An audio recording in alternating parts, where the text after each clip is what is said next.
మంచి సంబంధం అండి. చెప్పింది బాగానే ఉంది కానీ కొంచెం కట్నమే ఎక్కువ అడుగుతున్నారు. మరేం చేద్దాం? ఏంటి సూర్యనారాయణ, బాగా ఆలోచిస్తున్నట్టున్నావు? నమస్కారం మాస్టారు, లోపలికి రండి. నమస్కారం అయ్యా.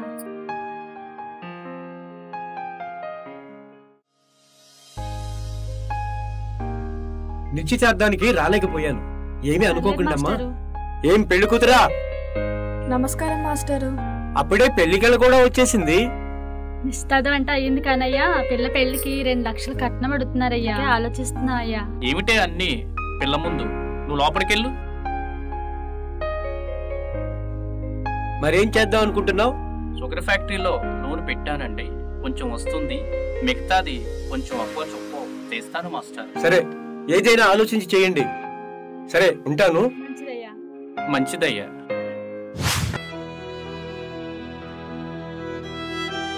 అరే వెంకన్న, ఎంత పని చేసావయ్యా? క్షమించండి అయ్యా, పేదగానే ఉండేవాడిని. సర్కారు గుండెల మీద తండ్రియ్యా,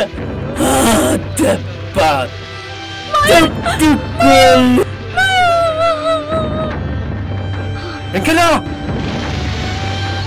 అప్పటి వరకు ఆ గ్రామ ప్రజలు ధైర్యంతో ఆ ఊరిలో ఉన్న ఇక నష్టపరిహారం రాదని, అందరి పరిస్థితి వెంకన్నలాగే అయిపోతుందని భయభ్రాంతులకు గురై అందరూ గ్రామం వదిలి వలస వెళ్లిపోతారు.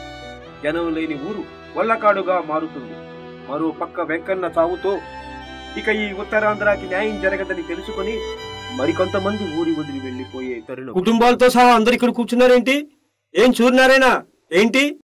ఏం చెప్పమంటారయ్యా, మొన్న తుఫాను దెబ్బకి ఫ్యాక్టరీ మూతపడింది, అందరూ వలసెళ్ళిపోతున్నామయ్యా.